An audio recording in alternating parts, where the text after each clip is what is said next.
Good morning बच्चों। आज हम कक्षा 10 काव्य खंड पाठ 9 मंगलेश डबराल जी को पढ़ेंगे, जिनकी कविता है संगतकार। पहले हम कविता पढ़ेंगे, फिर कविता से संबंधित प्रश्न उत्तर को भी पढ़ेंगे। संगतकार कौन होता है? मुख्य गायक के साथ गायन करने वाला या कोई वाद बजाने वाला कलाकार, सहयोगी, उसे संगतकार कहते हैं। चलिए अपनी किताब में पहला पद देखिए। मुख्य गायक के चट्टान जैसे भारी स्वर का साथ देती, वह आवाज़ सुंदर कमज़ोर काँपती हुई थी। वह मुख्य गायक का छोटा भाई है या उसका शिष्य, या पैदल चलकर सीखने आने वाला दूर का कोई रिश्तेदार। मुख्य गायक की गरज में वह अपनी गूंज मिलाता आया प्राचीन काल से। गायक जब अंतरे की जटिल तानों के जंगल में खो चुका होता है या अपने ही सरगम को लांघ कर चला जाता है भटकता हुआ एक अनहद में। पहली पंक्ति देखिए। मुख्य गायक के चट्टान जैसे भारी स्वर का साथ देती, वह आवाज़ सुंदर कमज़ोर काँपती हुई थी। प्रस्तुत पद में क्या कह रहे हैं? गायन में मुख्य गायक का साथ देने वाले संगतकार की भूमिका के महत्व पर विचार किया गया है।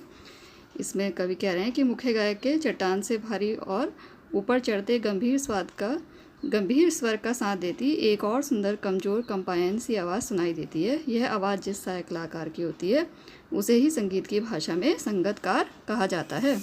वह मुख्य गायक का छोटा भाई है या उसका शिष्य, या पैदल चलकर सीखने आने वाला कुछ दूर का कोई रिश्तेदार। यह संगतकार प्राय मुख्य गायक का छोटा भाई, उसका शिष्य या उस्ताद के पास पैदल चलकर दूर से संगीत सीखने आने वाला उसका कोई रिश्तेदार होता है। मुख्य गायक की गरज में वह अपनी गूंज मिलाता आया प्राचीन काल से। कवि संगतकार की भूमिका को स्पष्ट करता हुआ कहता है कि वह संगतकार मुख्य गायक की ऊंची गंभीर आवाज़ से अपनी आवाज़ प्राचीन काल से ही मिलाता आया है। अर्थात गायन में संगतकार की भूमिका प्राचीन काल से ही विद्यमान रही है। गायक जब अंतरे की जटिल तानों के जंगल में खो चुका होता है या अपने ही सरगम को लांघकर चला जाता है भटकता हुआ एक अनहद में। मुख्य गायक जब गीत की प्रथम पंक्ति गाने के बाद अंतरे की जटिल तान भरता है, अर्थात गीत के अगले चरण को उठाने में मग्न हो जाता है, तो उसे सरगम का ध्यान नहीं रहता, जिसके परिणाम स्वरूप वह स्वरों के जंगल में भटकने लगता है। उसे उस समय केवल अनहद क्या होता है? दोनों कान बंद कर ध्यानमग्न होने पर आने वाली जो ध्वनि होती है वो अनहद है, वही सुनाई देता है। दूसरा पद देखिए। तब संगतकार ही स्थाई को संभाले रहता है, जैसे समेटता हो मुख्य गायक का पीछे छूटा हुआ सामान, जैसे उसे याद दिलाता हो उसका बचपन जब वह नौसिखिया था। तारा सप्तक में जब बैठने लगता है उसका गला, प्रेरणा सांस छोड़ती हुई उत्साह अस्त होता हुआ, आवाज़ से राख जैसा कुछ गिरता हुआ, तभी मुख्य गायक को ढांढस बंधाता कहीं से चला आता है संगतकार का स्वर।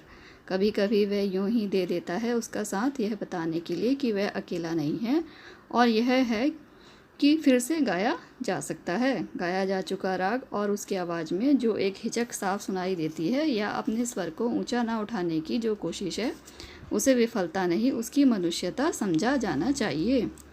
पहली पंक्ति देखेंगे। तब संगतकार ही स्थाई को संभाले रहता है, जैसे समेटता हो मुख्य गायक का पीछे छूटा हुआ सामान।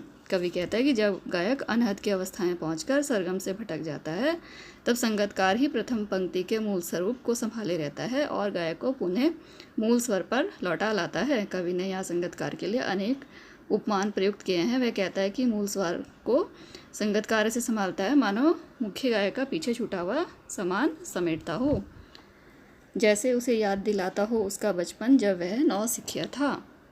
मानो वह गायक को उसके बचपन की उस समय की याद दिलाता हो जब वह नया नया गाना सीख रहा हो। तारा सप्तक में जब बैठने लगता है उसका गला, प्रेरणा सांस छोड़ती हुई उसका अस्त होता हुआ, आवाज़ से राख जैसा कुछ गिरता हुआ, तभी मुख्य गायक को ढांढस बंधाता कहीं से चला आता है संगतकार का स्वर।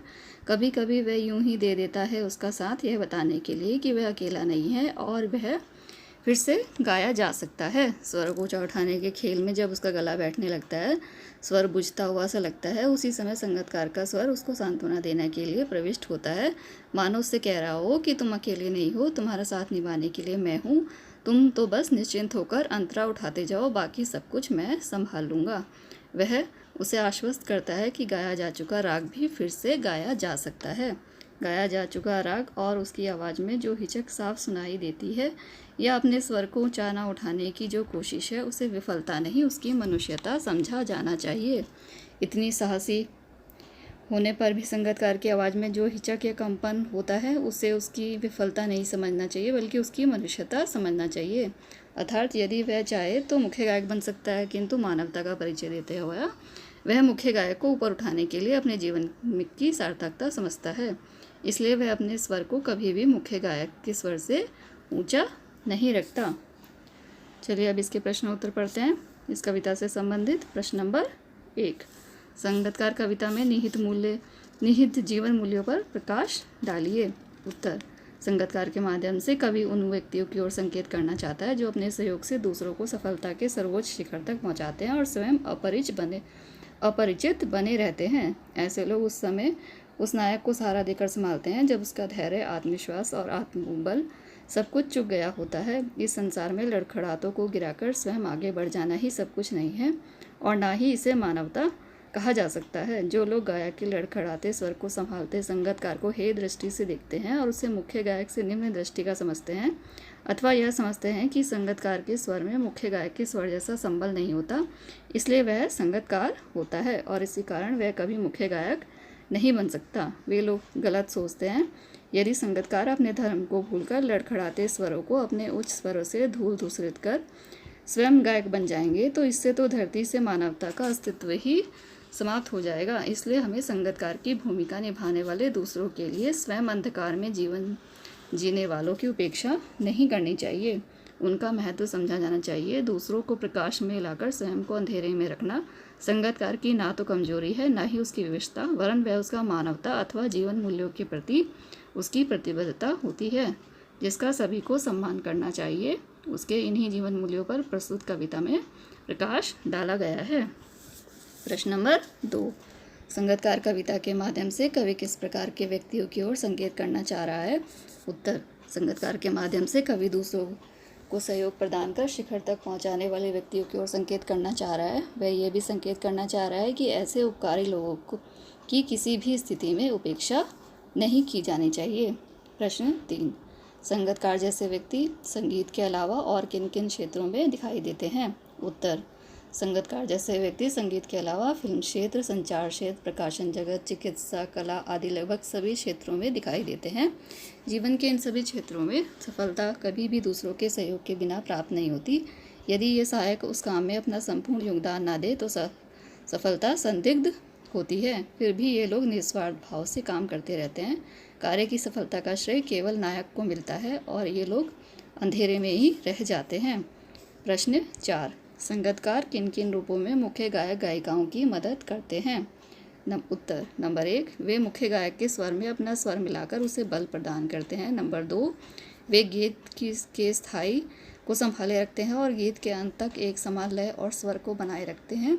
नंबर 3, जब गायक का गला बैठने लगता है, वह अनहद नाद को सुनता हुआ जब सरगम से भटकता है तो संगीतकार ही उसे मूल स्वर पर लौटा लाने में सफल होता है। नंबर 4, संगीतकार विभिन्न वाद्यों की सहायता से मुख्य गायक की प्रेरणा और उसकी सुरताल को बनाए रखते हैं। प्रश्न 5, कभी कभी तारा सप्तक की ऊंचाई पर पहुंचकर मुख्य गायक का स्वर बिखरता नजर आता है, उस समय संगीतकार उसे बिखरने से बचा लेता है। इस कथन के आलोक में संगीतकार की विशेष भूमिका को स्पष्ट कीजिए। उत्तर, संगीतकार की मुख्य गायक के साथ विशेष भूमिका होती है। गायक जब कार्यक्रम प्रस्तुत करते करते भावमग्न हो जाता है, उसे केवल अनहद का आभास होने लगता है, जिस कारण वह मूल स्वर से भटक जाता है। इस स्थिति में संगीतकार ही मुख्य गायक को पीछे से सहयोग देकर पुनः मुख्य भूमिका में लेकर आता है। प्रश्न 6, सफलता के चरम शिखर पर पहुंचने के दौरान यदि व्यक्ति लड़खड़ाता है तब उसे सहयोगी किस तरह संभालते हैं। उत्तर, सफलता के चरम शिखर पर पहुंचने के दौरान यदि व्यक्ति लड़खड़ाता है तब सहयोगी संगीतकार की तरह उसे उत्साहित और प्रोत्साहित करके संभालते हैं। प्रश्न 7, मंगलेश डबराल की कविता संगीतकार का भावार्थ अपने शब्दों मिलके पूरी कविता का भावार्थ का प्रश्न है ये, और हम इसका उत्तर पढ़ते हैं।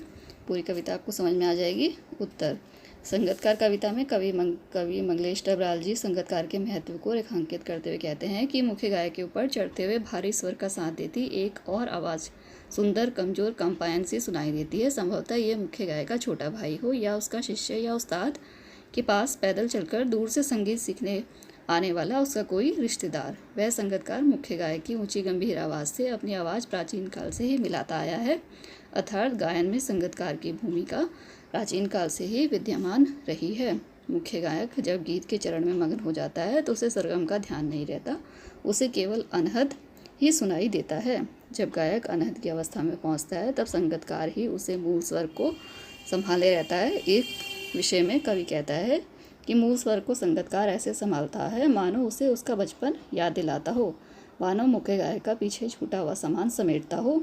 वह गायक को उस समय की याद दिलाता है जब वह नया नया संगीत सीख रहा था। स्वरों के खेल में उसका गला बैठने लगता है, स्वर बुझता प्रतीत होता है। उसी समय संगतकार का स्वर उसको सांत्वना देने के लिए प्रविष्ट होता है, मानो कह रहा हो कि तुम अकेले नहीं हो और यह भी किसी गाया जा चुका राग फिर से गाया जा सकता है। संगतकार की आवाज़ में जो हिचक या कंपन अनुभव होता है उसे उसकी विफलता नहीं समझना चाहिए बल्कि उसकी मनुष्यता समझना चाहिए, अर्थात वह भी चाहे तो मुख्य गायक बन सकता है किंतु मानवता के कारण से वह ऐसा करता नहीं है। बच्चों, आप इस कविता को ध्यान से पढ़ेंगे और इसके प्रश्नोत्तर जो हम पहले लिख चुके हैं अपनी कॉपी से देखकर याद कर लेंगे।